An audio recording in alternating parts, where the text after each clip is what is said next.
Take your mistake and get out, my father screamed, shoving my newborn baby into my arms and throwing me onto the frozen porch in nothing but my nightgown. The door slammed behind me. I heard the lock click. It was January in Mobile, Alabama, 32 degrees. My bare feet hit the icy concrete and I gasped from the shock. My baby, only 3 weeks old, started screaming. His little face was turning red, then pale. I wrapped him inside my nightgown against my chest, trying to shield him with my body, but I could feel him shaking. I pounded on the door with my fist. "Daddy, please, he's just a baby. Please." Nothing. Just the sound of my brothers laughing inside. I stumbled down the steps, my feet already numb and bleeding from the ice. The streetlights were out, no cars, no neighbors with their lights on. Just me, my dying baby, and the freezing wind cutting through my skin like knives. I made it half a block before my legs gave out. I collapsed on the sidewalk, curling around my son, trying to keep him warm. His cries were getting weaker. I was shaking so hard I could barely hold him. "I'm sorry," I whispered, my lips blue. "I'm so sorry, baby. Mommy tried." I closed my eyes. I thought we were going to die there. Then I heard it. An engine. Headlights flooded over me. A car door opened, footsteps running. Oh my God! A man dropped to his knees beside me. I looked up, barely able to see through my tears and the cold. I recognized his face. The stranger from that night at the bar. The one I thought I'd never see again. "I've been looking for you," he said, his voice shaking. He pulled off his coat and wrapped it around both of us. "You're safe now, I promise." He lifted me into his arms like I weighed nothing and carried us to his car. The heat inside felt like heaven. My baby started crying louder, stronger. He was okay. We were okay. But as Mr. Rowland drove us away from that house, he said something that changed everything. "That house your family lives in? I own it. It's mine. They've been renting from one of my properties for 5 years." I stared at him, not understanding. He looked at me in the rearview mirror, his jaw tight, which means I can take it away whenever I want. For the first time in years, I felt something other than fear. I felt power. Betty grew up in a falling-apart house on the south side of Mobile, Alabama. The paint was peeling off the walls, the front steps were broken, the roof leaked when it rained. Her father, Mr. Mark, worked whatever jobs he could find, but the money was never enough. Her 2 older brothers, Ray and Margan, sat around drinking beer and complaining. They never helped with anything. The family was drowning in debt. Bills piled up on the kitchen table. The power got shut off twice. They ate rice and beans most nights because that's all they could afford.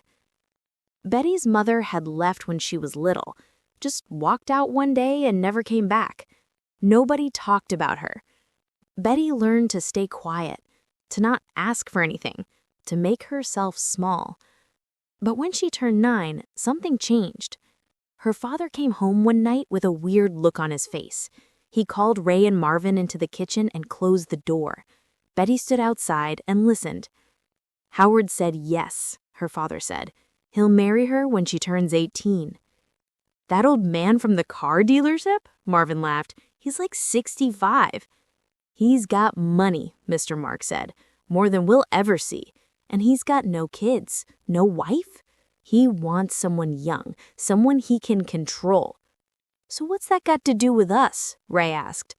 "He'll take care of us," her father said. "New house, jobs, money.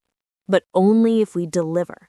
We keep her in school, make sure she graduates. No boyfriends, no trouble. When she's 18, she's his. That's the deal." Betty didn't understand what they were talking about, but something about it felt wrong. The next week, her father took out a loan and enrolled her in school. He sold their truck to pay for her books and uniforms. He started skipping meals so she could eat lunch. She thought it was because he loved her. She worked hard, studied every night, brought home good grades. She thought maybe her father would finally be proud. But when she showed him her report card, he barely looked at it. "He'd better be worth it," he muttered. She thought he meant she should try harder. She didn't know he meant she better be worth the price. Her brother started acting different too. If a boy from school talked to her, Ray would show up and scare him off. If she stayed late anywhere, Marvin dragged her home. "You don't need friends, you need to focus," he'd say. Betty didn't understand why they suddenly cared so much. When she turned 13, Howard started visiting the house. He was old, bald, he smelled like cigarettes and wore wrinkled suits. Every time Betty walked past him, his eyes followed her like she was something he already owned. "She's growing up nice," Howard said to her father one night. Mr. Marks smiled. "She's a good girl, smart, gonna graduate top of her class." Howard nodded. 3 more years? 5, her father said. "She's got to turn 18 first." "I can wait," Howard said, "but not forever." Betty felt sick. She went to her room and locked the door. That's when she started to understand. They weren't sending her to school because they cared about her future. They were preparing her, polishing her, getting her ready to hand over to that old man like she was a used car. By the time she was 16, the family had spent thousands on her. Loans for school fees, borrowed money for new clothes whenever Howard visited.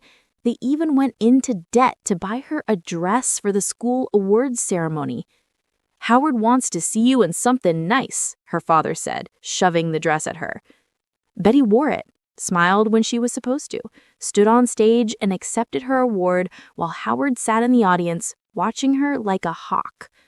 Her father stood next to him, arms crossed, nodding with satisfaction, like she was livestock at a county fair. That night, Betty finally asked the question she'd been too scared to ask. "Daddy, why does Howard keep coming here?" Her father looked at her like she was stupid. "Because you're gonna marry him when you turn 18. We already agreed on it." Betty's heart stopped. "I don't want to marry him." "You don't get a choice," her father said coldly. "We spent everything on you, every dollar, every meal we skipped. You owe us." "I didn't ask you to." He slapped her across the face. Not hard enough to leave a bruise, but hard enough to make her shut up. "You think school is free?" he said through his teeth. "You think we kept you fed out of the goodness of our hearts? You're our ticket out of this hell, and you better not mess it up." Betty's cheek burned. Tears filled her eyes, but she didn't let them fall. From that moment on, she understood the truth. She wasn't their daughter. She was their investment, and they were waiting to cash in. She smiled when Howard visited, sat quietly when they told her to, did everything they said. But inside, she was breaking. She prayed every night for a way out, for something to change, for someone to save her. She didn't know it yet, but her prayer was about to be answered. His name was Ralph. Betty met Ralph on a Tuesday in the school library. She was 16, sophomore year. She'd gone to the library to hide during lunch because Howard had visited the house again the night before, and she couldn't stop feeling his eyes on her skin. Ralph was sitting alone at a corner table with a worn-out book about construction. He was skinny, too skinny. His clothes were clean, but old. His shoes had holes in the soles. He looked up when she sat down across from him. He didn't smile, just nodded and went back to his book. Betty liked that. He didn't stare, didn't ask questions, just let her be. They didn't talk that first day, or the second, but by the third, he slid a granola bar across the table toward her. "You didn't eat lunch," he said quietly. "Neither did you," she said. He shrugged. "I'm used to it." That's how it started. Ralph didn't have parents. They died in a car crash when he was 12. He lived with his uncle on the east side of town in a trailer that smelled like cigarettes, smoke, and mold. His uncle didn't care about him, didn't ask where he went or when he'd be back. Ralph was just another mouth to feed. So Ralph worked, bagging groceries after school, mowing lawns on weekends, saving every dollar he made because he had a plan. "I'm going to finish school," he told Betty one afternoon as they walked home together, "get a job in construction, Maybe electrical work. Something steady. Something real. That sounds good, Betty said.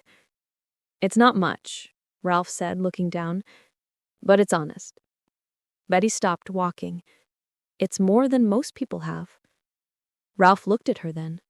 Really looked at her. And for the first time in her life, Betty felt like someone saw her. Not her grades, not her body, not what she could give them. Just her. They started meeting every day, at lunch, after school, in the library, under the old oak tree behind the gym. Ralph walked her home, even though it was 2 miles out of his way. He carried her books, listened when she talked, never once asked her for anything. One day he showed up with a small box. I got you something, he said, nervous. It's not much. I saved up for a few weeks, but... Betty opened the box. Inside was a thin, silver chain with a tiny heart charm. Her throat tightened. Ralph. He knows it's cheap, he said quickly, but I saw it and thought of you and... She kissed him. It was her first kiss. Soft, quick, but it meant everything. Ralph's face turned red. He smiled so wide it hurt to look at. I love you, he said, just like that. No hesitation. Betty's eyes filled with tears. I love you too. They sat under that oak tree for hours, holding hands, making promises. One day, Ralph said, I'm going to get us a house. Nothing fancy, just a little place. 2 bedrooms, a porch, maybe a dog. I don't need fancy, Betty whispered. I just need you. You'll have me, Ralph said, squeezing her hand. I promise. I'm going to work hard, save money, and when we're old enough, we're going to get married and get out of this town and start over. Betty believed him. For the first time in her life, she had hope. They started writing letters to each other, little notes they'd slip into each other's lockers. Ralph's handwriting was messy, but his words were beautiful. You make me want to be better. I can't wait to wake up next to you every day for the rest of my life. You're the only good thing I've ever had. Betty kept every single one, hid them in a shoebox under her bed. At school, they were careful. They didn't hold hands in the hallways, didn't sit together at lunch where people could see. Betty knew if her father found out, it would be over. But after school, they were free. They'd walk through the neighborhood, talking about everything and nothing. Ralph told her about the house he wanted to build. Betty told him about the life she wanted to live, a life where she wasn't owned, where she could choose. You deserve that, Ralph said. You deserve everything. So do you, Betty said. Ralph shook his head. I don't need much. Just you. That's enough. One evening, as the sun set behind the old oak tree, Ralph pulled her close.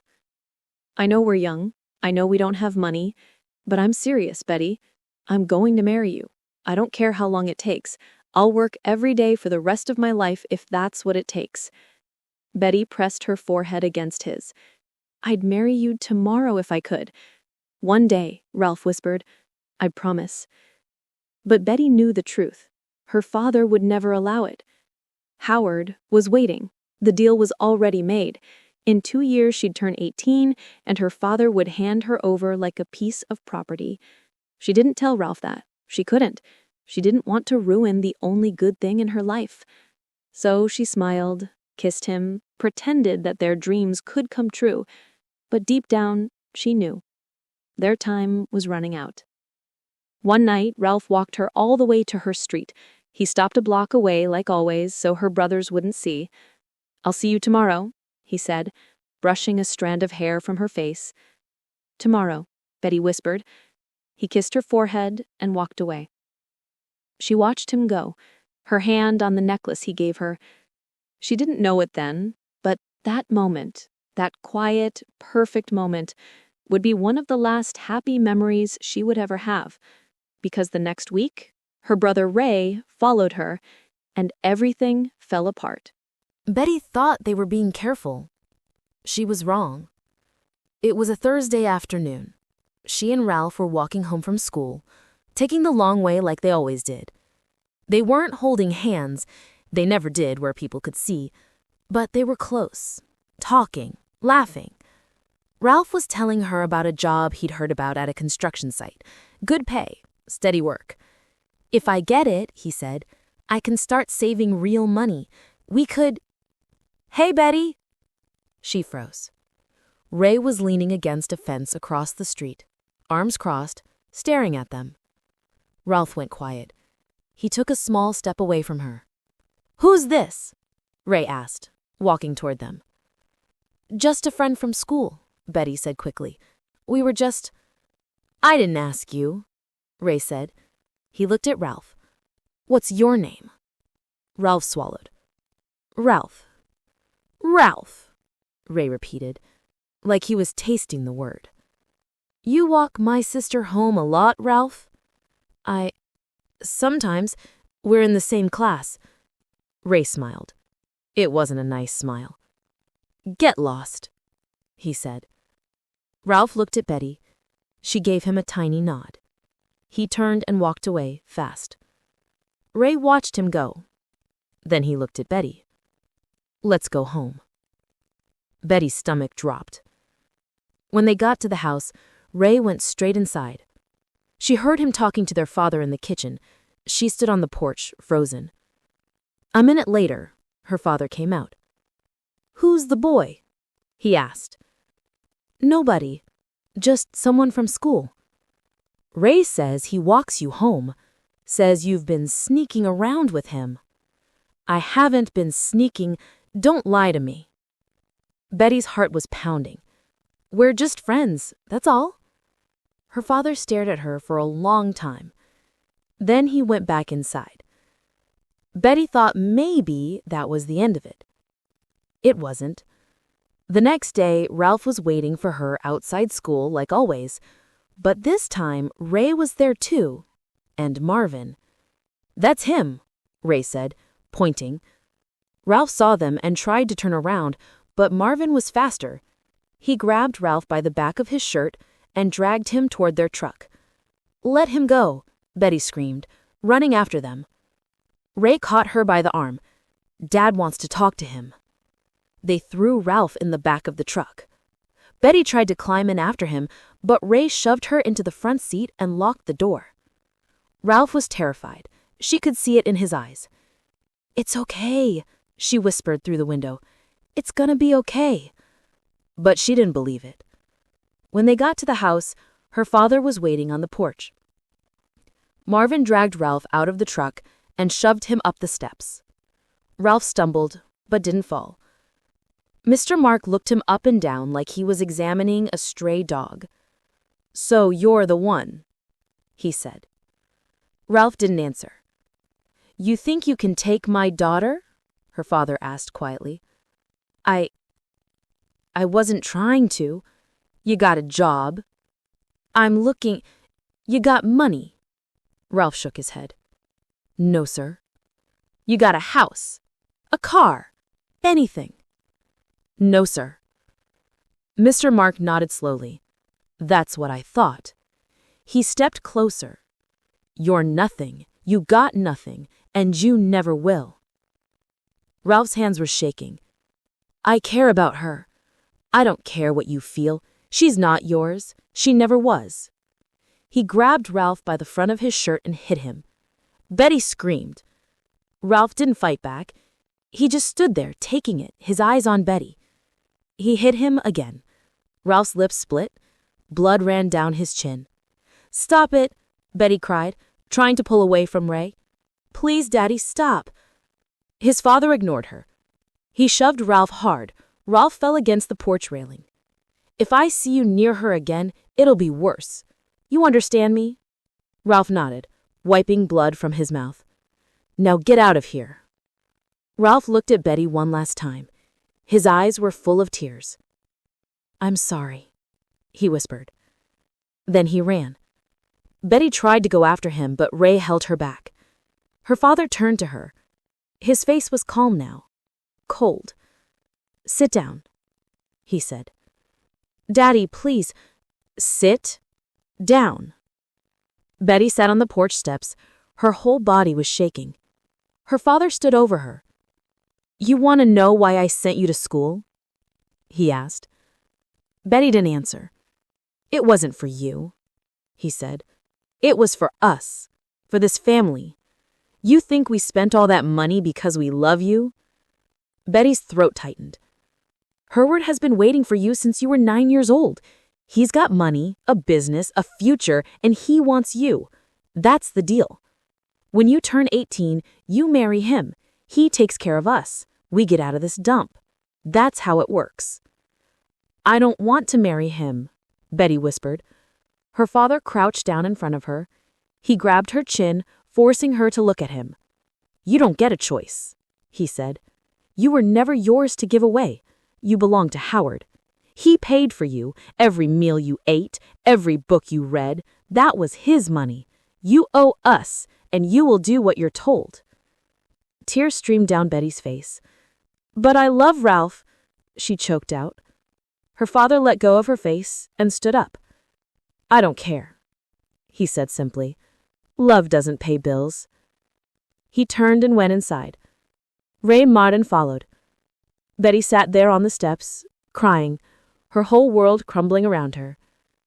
That night, they locked her in her room. She tried to see Ralph at school the next day, but he wasn't there, or the day after that. When he finally came back, he wouldn't look at her. She tried to talk to him in the hallway. He walked away. She left a note in his locker. He never responded. One day she caught him alone by the gym. "Ralph, please," she said. "Talk to me." He looked at her then.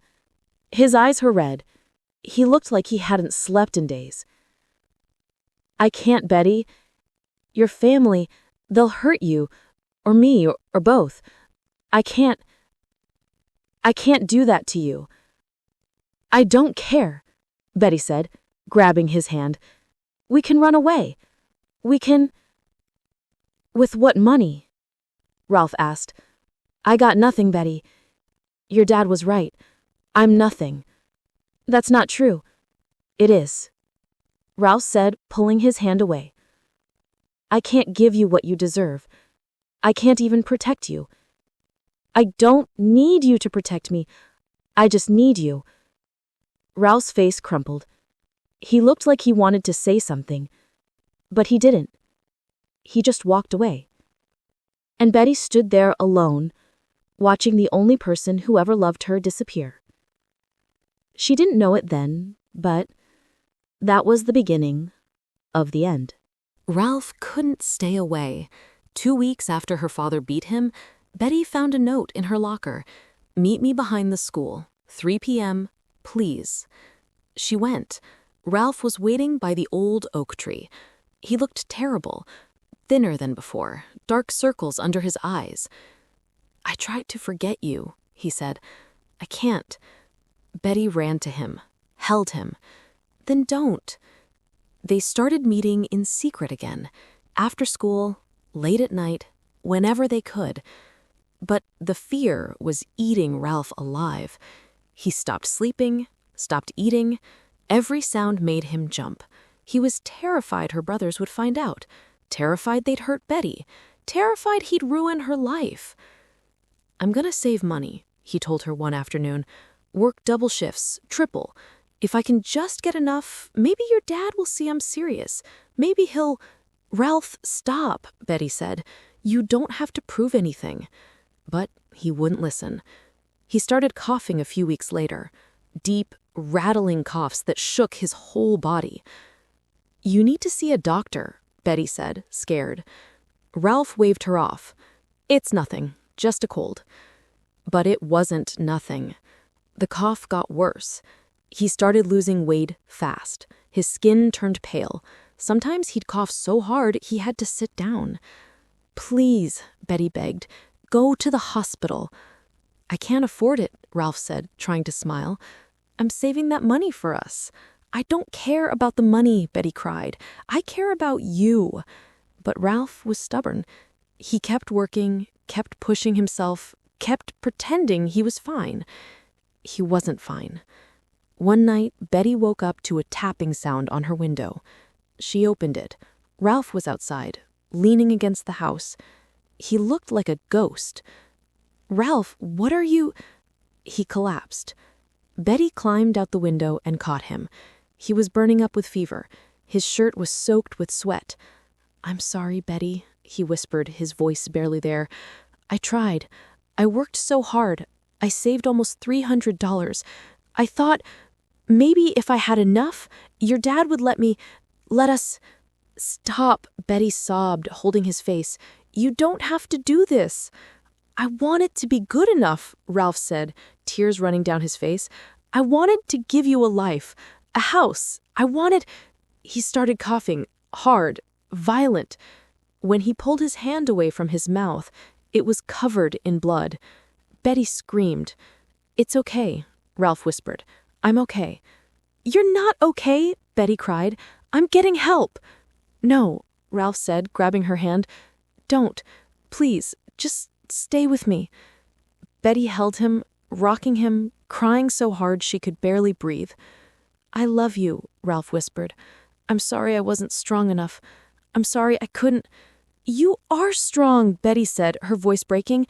"You're the strongest person I know. You're everything, Ralph, everything." Ralph smiled, a small, sad smile. "I'm tired, Betty," he whispered. "Then rest," she said, stroking his hair. "Just rest. I've got you." Ralph closed his eyes. His breathing slowed, and then it stopped. "Ralph?" Betty whispered. He didn't answer. "Ralph, wake up," she said, shaking him gently. "Please, please wake up." Nothing. Betty screamed.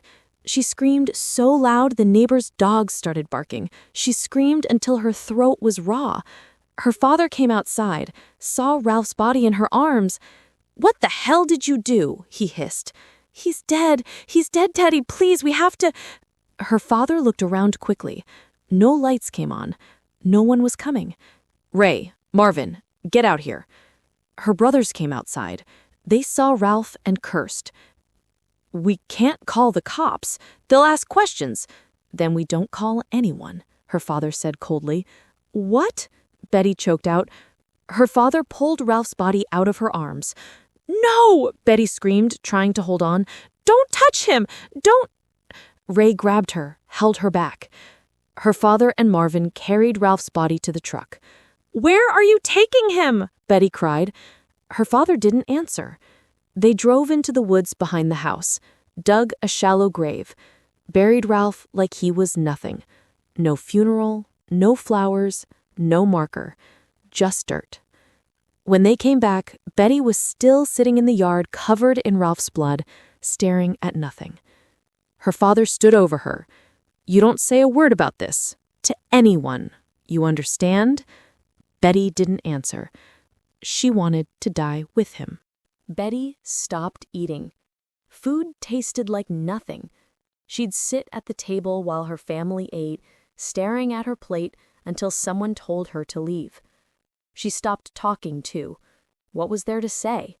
Ralph was dead, buried in the woods like trash, and nobody cared but her. She kept his jacket, the one he'd given her to wear when it rained. It still smelled like him. She slept with it under her pillow and cried into it every night until it was soaked through. Her family showed no sympathy. "You need to eat," her father said one morning, more annoyed than concerned. Betty didn't answer. "Get over it," Marvin said, chewing with his mouth open. He was a loser anyway. Betty looked at him. She wanted to scream, to throw the plate at his face, but she didn't have the energy. Her father leaned back in his chair. "Howard's expecting you in 6 months. Wedding's already planned. You better pull yourself together." The thought of marrying Howard made Betty's stomach turn. That old man, his wrinkled hands, his stale breath, the way he looked at her like she was something he already owned. She couldn't do it. She wouldn't. 2 weeks later, she started sneaking out at night. Her brothers didn't notice. Her father didn't care. She'd climb out her window after midnight and walk into town. She started drinking cheap vodka from the corner store. She didn't like the taste, but she liked how it made everything fuzzy, how it made Ralph's face fade just a little, how it made the pain less sharp. One night, she ended up at a bar on the east side of Mobile. She shouldn't have been there. She was only 17, but the bartender didn't ask for ID. She sat in the corner, nursing a drink she didn't want, staring at nothing. A man sat down next to her. He was older, maybe 30. Well-dressed, dark suit, expensive watch, but his eyes looked sad, tired. He didn't say anything at first, just ordered a whiskey and sat there. Betty liked that. She didn't want to talk. After a while, he glanced at her. "Rough night?" Betty nodded. "Yeah," he said quietly. "Me too." They sat in silence for a long time. Betty didn't ask his name. He didn't ask hers. She didn't remember how it happened. One minute they were sitting at the bar, the next they were in his car, then a hotel room. 2 broken people, 1 broken night. She didn't feel anything. Not pleasure, not shame, just emptiness. When she woke up the next morning, he was gone. There was money on the nightstand. $200. Betty stared at it. She didn't know if he thought she was a prostitute or if he was just trying to help. She took the money and left. She told herself she'd never do that again. But 3 weeks later, she missed her period. At first, she thought it was stress. She'd lost weight, wasn't sleeping. It made sense. But then she missed another one. She bought a pregnancy test from a gas station 2 towns over where nobody knew her. She took it in a public bathroom, hands shaking. Positive. Betty stared at the 2 pink lines, numb. She thought about Ralph, about the life they were supposed to have, the little house, the porch, the dog, and now she was pregnant with a stranger's baby, a stranger's whose name she didn't even know. She sat on the dirty bathroom floor and laughed, a bitter, broken laugh. Because of course this would happen. Her life was a cruel joke, and this was the punchline. She didn't cry. She was too empty for tears. She just sat there, holding the test, thinking about how easy it would be to walk into traffic, to take all the pills in her father's medicine cabinet, to disappear. But then she thought about Ralph. Ralph who loved her, who died trying to be enough for her. And she thought, if I die, he died for nothing. So she stood up, wiped her face, and went home. She didn't know what she was going to do, but she knew one thing. She wasn't going to marry Howard. Not now. Not ever. Even if it killed her. Betty hid the pregnancy for 4 months. She wore Ray's old hoodies, baggy jeans, stayed in her room as much as possible, avoided her father. But her body was changing. She couldn't hide it forever. One morning, she was in the kitchen making toast when her father walked in. She didn't hear him behind her until it was too late. He grabbed her shoulder, spun her around, and pulled the hoodie tight against her stomach. There was a small, unmistakable bump. His face went white, then red. "No," he said quietly. "No. Tell me that's not what I think it is." Betty pulled away from him, wrapping her arms around herself. "Answer me," he shouted. "I'm pregnant," she whispered. Her father staggered back, like she'd hit him. He braced himself against the counter. Ray and Marvin came running from the living room. "What's going on?" Ray asked. Mr. Mark pointed at Betty with a shaking hand. She's pregnant. Marvin's mouth fell open. You're kidding. Do I look like I'm kidding? Their father snapped. He turned back to Betty, his voice ice cold. Who's the father? Betty didn't answer. Was it that dead boy, Ralph? No, Betty said quickly. Ralph had never touched her like that. She wouldn't let them ruin his memory.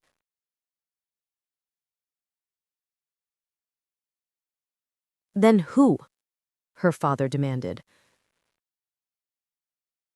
I don't know, Betty said, staring at the floor.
Betty woke up at 3 in the morning with pain ripping through her stomach.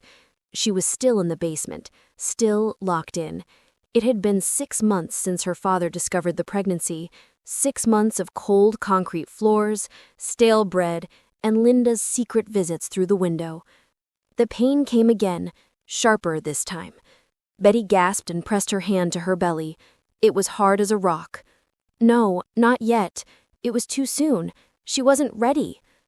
Another contraction hit. This one brought her to her knees.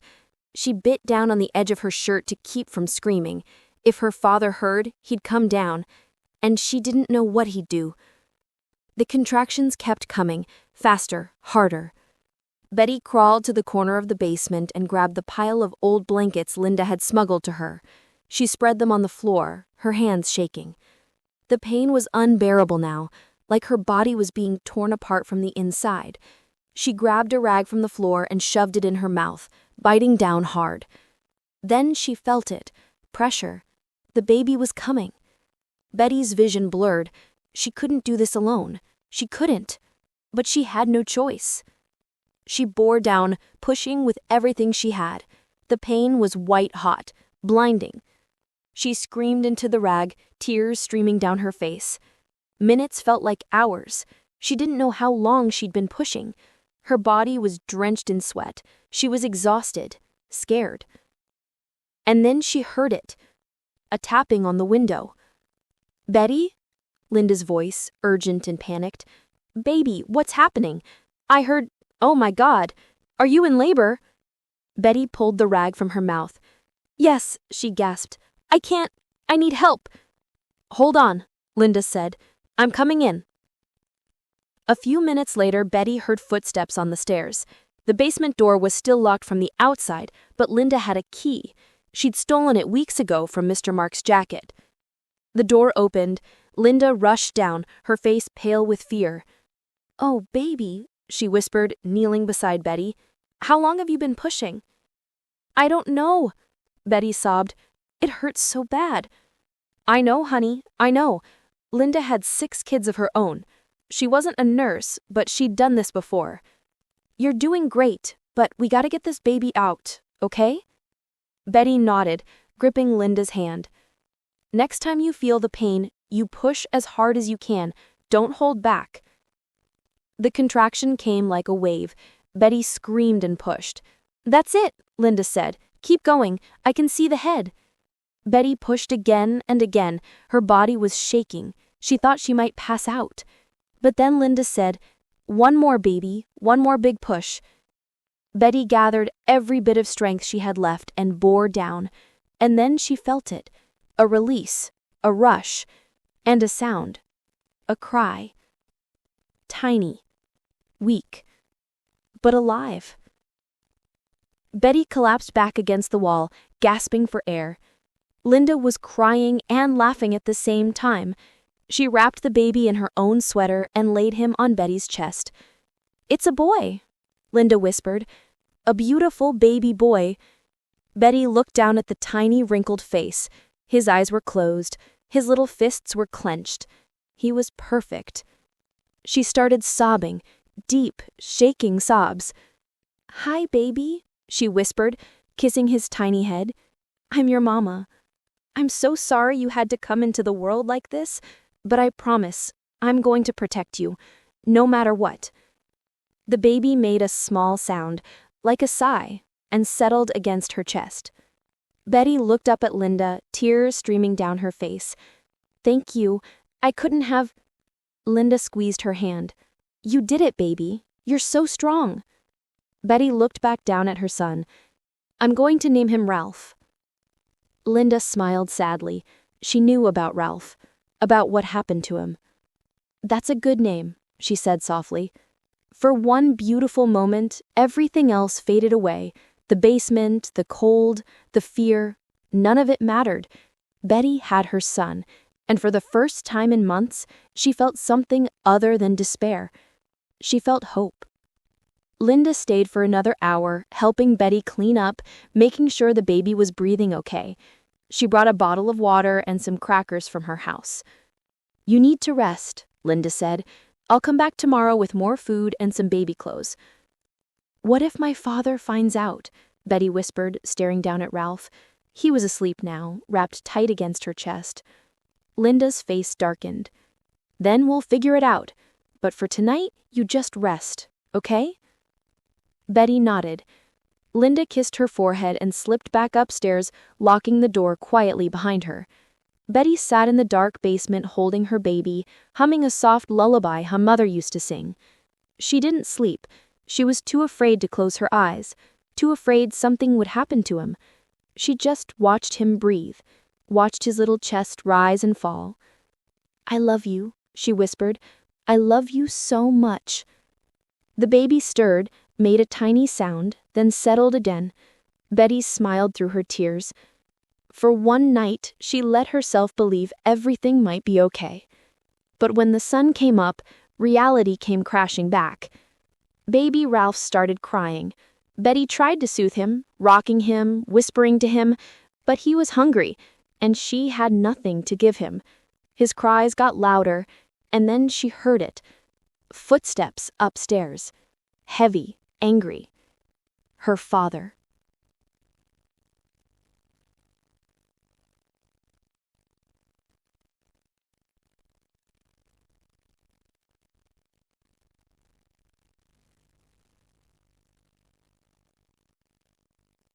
Betty had 3 weeks with her baby in that basement.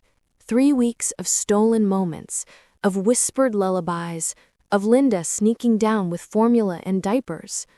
3 weeks of pretending her father would just let them be. She was wrong.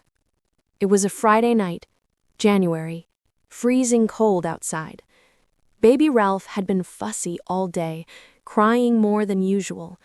Betty tried everything, rocking him, feeding him, singing to him.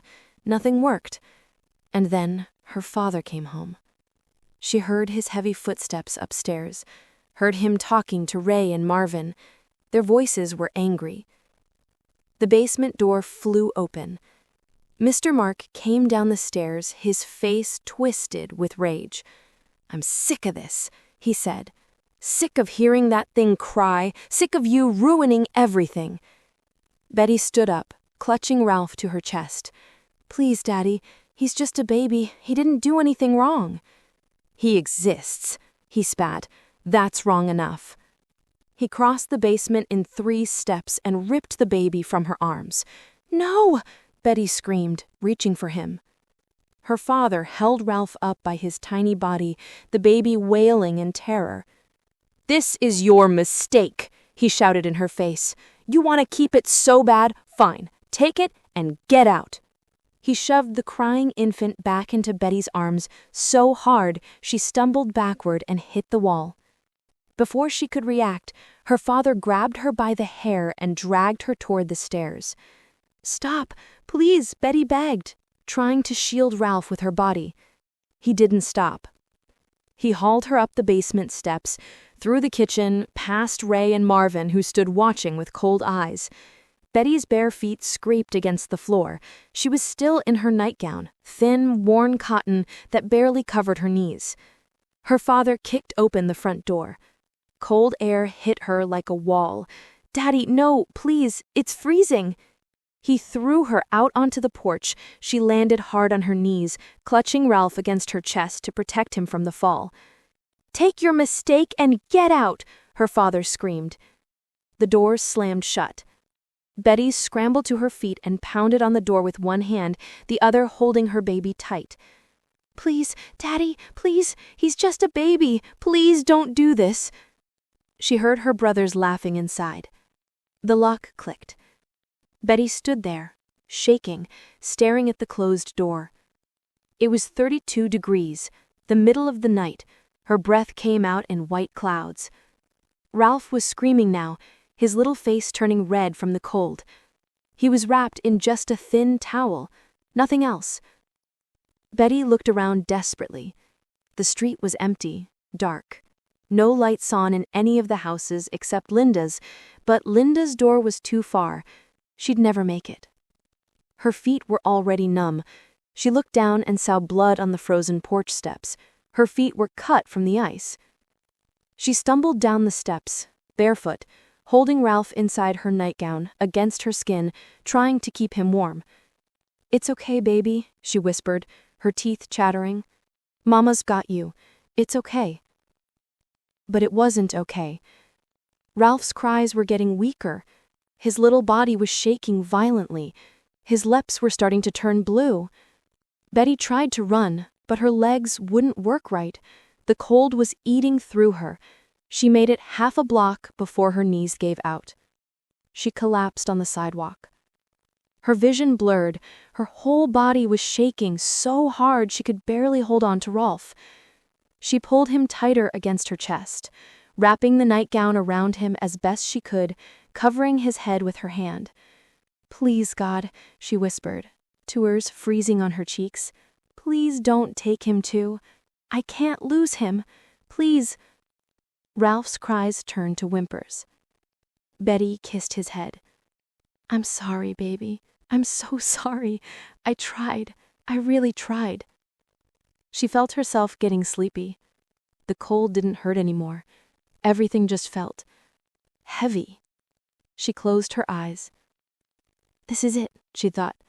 "We're going to die here." Then she heard it. An engine. Headlights swept across the street. A car screeched to a stop. A door slammed. Footsteps running. Oh my God. Someone dropped to their knees beside her. Betty forced her eyes open. A man's face. She couldn't see him clearly. Everything was blurry. "Please," she whispered. "Save my baby. Please." "I've got you," the man said, his voice shaking. "Both of you. Hold on." He pulled off his coat and wrapped it around her and Ralph. Then he scooped them both up in his arms like they weighed nothing. Betty felt warmth, safety. She tried to see his face, but her vision was fading. He carried her to his car and laid her gently in the back seat. He cranked the heat all the way up. Ralph started crying again, louder this time, stronger. "He's okay," the man said, his voice breaking with relief. "He's crying, that's good. That means he's okay." Betty started sobbing. "Thank you, thank you." She finally looked at the man's face, and her heart stopped. It was him. The man from the bar, the stranger, the one she thought she'd never see again. He stared at her, recognition flooding his eyes. "It's you," he whispered. Betty couldn't speak. She just held Ralph tighter. The man's eyes dropped to the baby. His face went pale. "Is he..." His voice cracked. "Is he mine?" Betty nodded, tears streaming down her face. The man closed his eyes and took a shaky breath. When he opened them again, they were full of tears. "I've been looking for you," he quietly said. "For months. I hired people, searched everywhere. I didn't even know your name, but I couldn't stop thinking about you. And then I found out..." He stopped, his voice breaking. "I found out you were pregnant, and I couldn't find you." "How did you..." Betty's voice was barely a whisper. "I was driving past. I saw someone on the street. I almost didn't stop, but something told me to." He reached out and gently touched Ralph's tiny hand. "I'm so sorry. I'm so sorry I wasn't there." "You're here now," Betty whispered. The man, Mr. Rowland, she remembered now, looked at her with fierce determination. "You're safe now," he said. "Both of you. I promise. You're never going back to that house. Never." He drove them to a mansion on the other side of town, carried them inside, called a private doctor who came within 20 minutes. The doctor checked Ralph first, wrapped him in warm blankets, gave him a bottle. "He's okay," the doctor said. "Cold, but he'll be fine. He's a strong little guy." Then he checked Betty, treated her feet, gave her warm fluids, told her she was lucky to be alive. Mr. Rowland didn't leave their side once. When the doctor finally left, Mr. Rowland set up a bedroom for Betty. Clean sheets, soft pillows, a bassinet for Ralph. Betty stood in the doorway, staring at the warm, safe room, unable to believe it was real. "Why are you helping us?" she whispered. Mr. Rowland looked at her, then at Ralph, sleeping peacefully in his arms. "Because you're mine to protect now. Both of you," he quietly said. Betty broke down crying. For the first time in her life, someone wanted to protect her, not use her, not sell her, not hurt her. Protect her. Mr. Rowland handed Ralph to her gently and stepped back. "Rest," he said. "We'll figure everything out tomorrow." Betty climbed into the bed, holding her son close. She was warm, safe, alive, and for the first time in months, she let herself hope. Betty woke up the next morning in a bed so soft she thought she was dreaming. Sunlight poured through tall windows.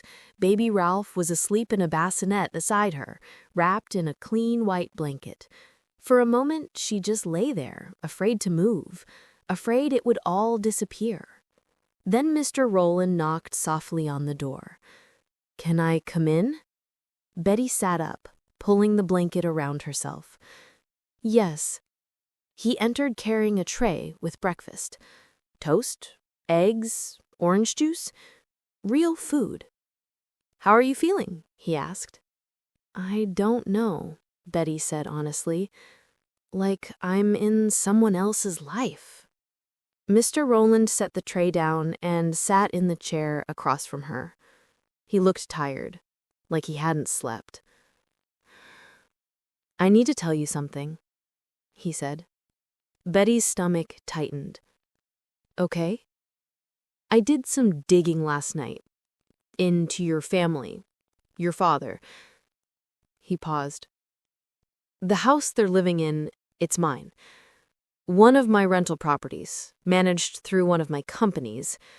They've been renting it for 6 years, and they're 4 months behind on rent." Betty stared at him, not understanding. "Which means," Mr. Rowland continued, his voice hard, "I can evict them today if I want to." Betty's breath caught. "But I want to do more than that," he said, leaning forward. "I want to make sure they never hurt you again. Or anyone else." "How?" Betty whispered. "I'm going to press charges.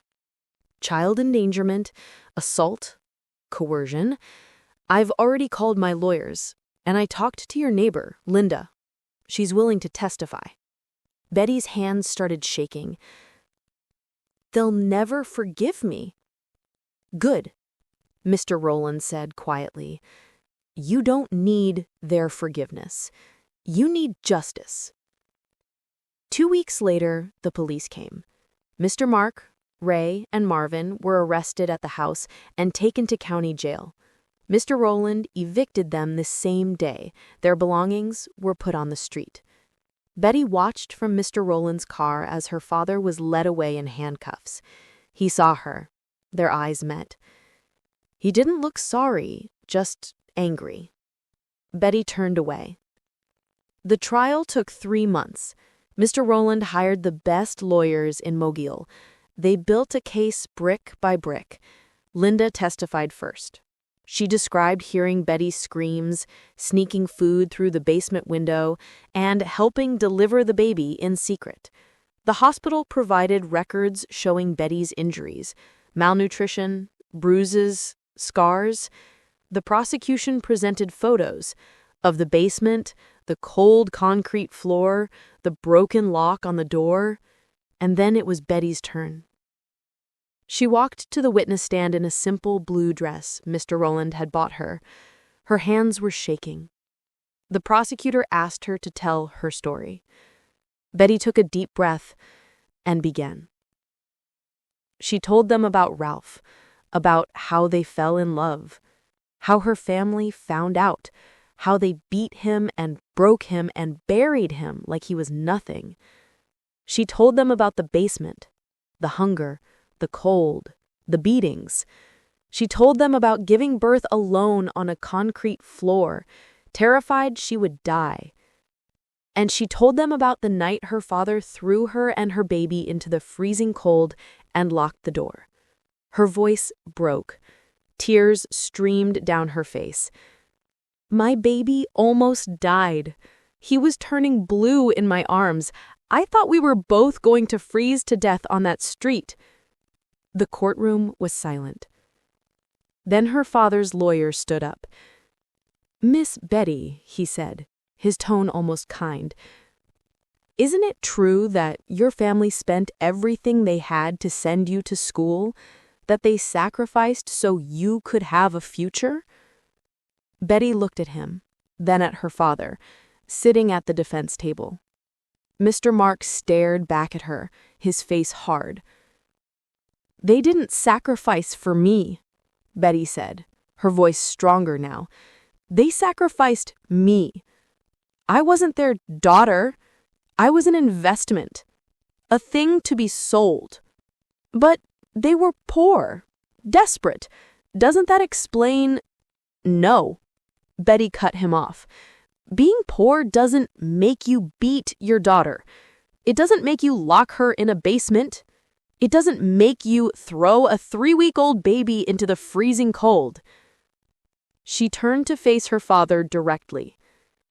You had a choice, she said, her voice shaking with anger.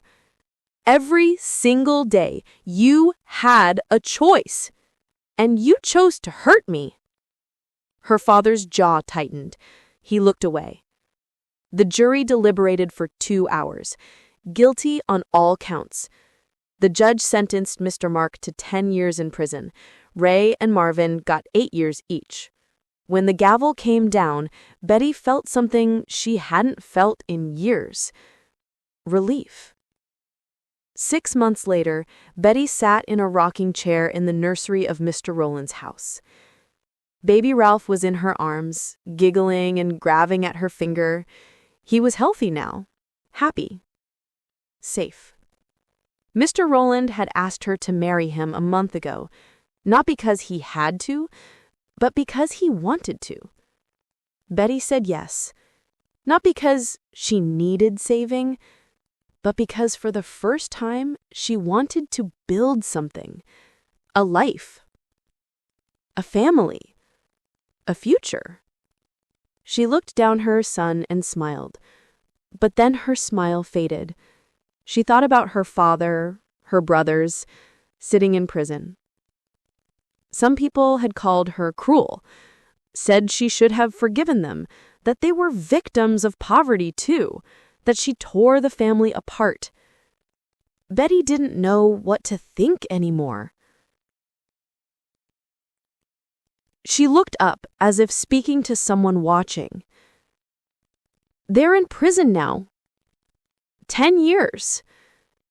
Some people say I was wrong, that I should have forgiven them, that they were just desperate, that poverty made them do terrible things. Maybe that's true. Maybe they were suffering too. I don't know. But I know Ralph is dead because of them.